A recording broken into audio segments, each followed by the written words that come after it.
मैं पूजा दुबे, आप देख रहे हैं फास्ट न्यूज इंडिया। अगली खबर महाराष्ट्र के गोंदिया से, जहां गोंदिया जिले में गणतंत्र दिवस समारोह हुआ संपन्न। खबर के बारे में विस्तार जानेंगे, उससे पहले लेंगे एक छोटा सा ब्रेक के बाद जल्द लौटेंगे। इस खबर के प्रायोजक हैं फास्ट को। जल्दी हो जाना तो फास्ट को बुलाना।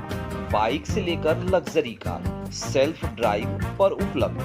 ग्रुप ट्रेवल के लिए लग्जरी बस भी उपलब्ध। सबसे सस्ता एक बार सेवा का मौका अवश्य दें।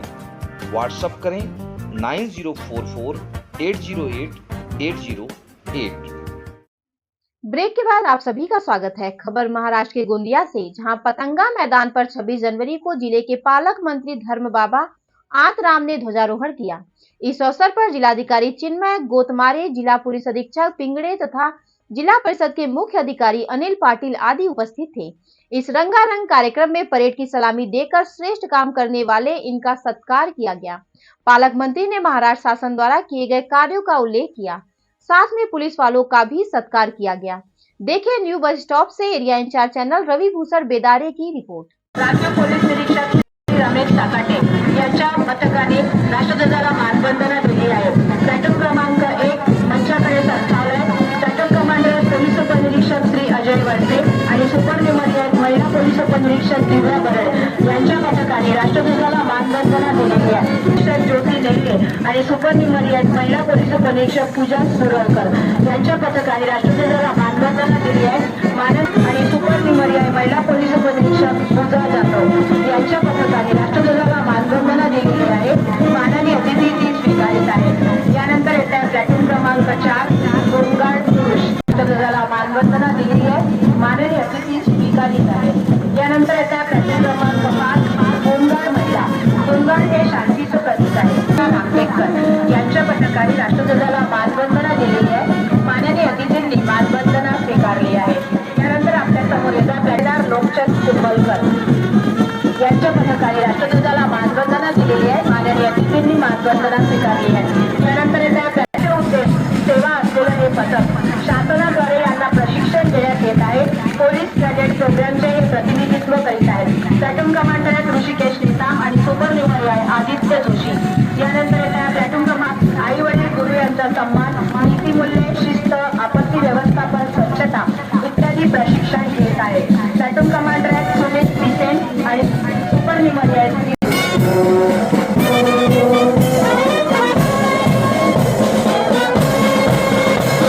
मानवंदना देत आहे। श्वानाचं नाव जॅक आहे। डॉग हँडलर आहे पोलीस हवालदार डॉक्टर पटले आणि वाहन सेवेची जबाबदारी जीवावर उदार होऊन पाळणार आहे। खर्रा तसेच बिडी, सिगारेट, ई हुक्का, ई सिगारेट यांच्या दुष्परिणामाची मला जाणीव आहे।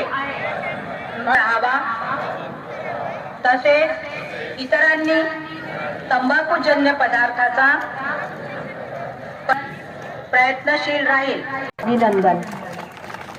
यानंतर आमंत्रित करते श्रीमती 2022 निधी संकलनाचे उत्कृष्ट जीवनमान सुधारलं सुरू करण्यासाठी उत्कृष्ट कार्य यांनी केलं आहे। माननीय पोलीस अधीक्षक गोंदिया यांनी 6 वेळा प्रथम पुरस्कार, 2 वेळा द्वितीय पुरस्कार,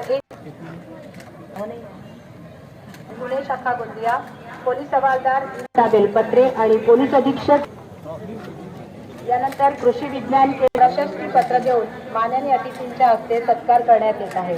HM यांना माझ्या हस्ते यांचा सत्कार करण्यात येत। यानंतर स्वतः वटवृक्ष असाच आणि बळकटीकरण केले। मुख्य कार्यकारी अधिकारी कौशल्य रोजगार उद्योजक काळे राहणार गोंदिया। मोदी यांचं स्वप्न आहे। महाराष्ट्र सरकार हे स्वप्न पूर्ण करण्यासाठी सदैव प्रयत्नशील आहे। पंतप्रधान संकल्प पूर्ण करण्याचं महाराष्ट्र पूर्ण योगदान देईल अशी गोंदिया जिल्ह्यावासियांना मी गवाही देतो। मुख्यमंत्री माननीय एकनाथरावजी शिंदे, उपमुख्यमंत्री माननीय देवेंद्रजी फडणवीस, उपमुख्यमंत्री अजितदादा पवार यांच्या नेतृत्वाखाली महायुतीचं सरकार आदिवासी भागासाठी भगवान बिरसा मुंडा जोड रस्ते योजना तयार करून त्यासाठी 5000 कोटीचा तरतूद केलेली आहे। या योजनेत ग्रामीण जिल्ह्याचा मोठ्या प्रमाणात लाभ होणार आहे। गोंदिया गडचिरोली समृद्धी महामार्गाकरता विस्तार करण्याच्या दृष्टिकोनातून गोंदिया गडचिरोलीपर्यंत करण्याचा महत्त्वपूर्ण निर्णय महायुतीच्या सरकारने घेतलेला आहे. त्यामुळे गोंदियातील आदिवासी बहुल नक्षलग्रस्त जिल्ह्यामध्ये विकासाला गती येणार आहे. राज्यातील स्वच्छता अभियान देशात पहिला क्रमांक मिळालेला आहे. या डीप क्लीन मोहीम महत्वाचा ठरणार आहे. माननीय मुख्यमंत्री यांच्या संकल्पनेतून राज्यातील शहरी भागापुरती मर्यादित न राहता ग्रामीण भागात सुद्धा स्वच्छता अभियान फार मोठ्या प्रमाणावर आपण राबवत आहोत. यामध्ये सर्व जनतेला मी या निमित्ताने सहभाग व्हावा असं त्यांना विनंती करतो. जेव्हा जेव्हा शेतकऱ्यावर संकट आलेलं आहे त्यावेळी महायुतीच्या सरकारने त्यांना मदत करण्याचा भूमिका ठेवलेला आहे. जवळजवळ राज्य सरकारने विक्रमी 44,000 कोटीचा मदत गेल्या 1.5 वर्षापासून शेती आणि शेतकऱ्यांसाठी केलेली आहे.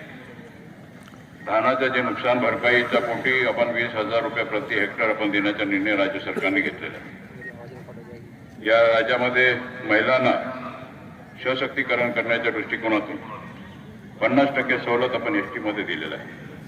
शेतकऱ्यांना केवळ 1 रुपयात पीक विमा आपल्याला काढता येतो. महात्मा ज्योतिराव फुले जन आरोग्य योजनेअंतर्गत आपण 5 लाखापर्यंत उपचाराकरता देता येतो. दुधाला 5 रुपया प्रति लिटर अनुदान देण्याचं काम सुद्धा करणारी महात्मा ज्योतिराव फुले शेतकरी कर्जमुक्ती योजना सुद्धा आपण सुरू केलेला आहे.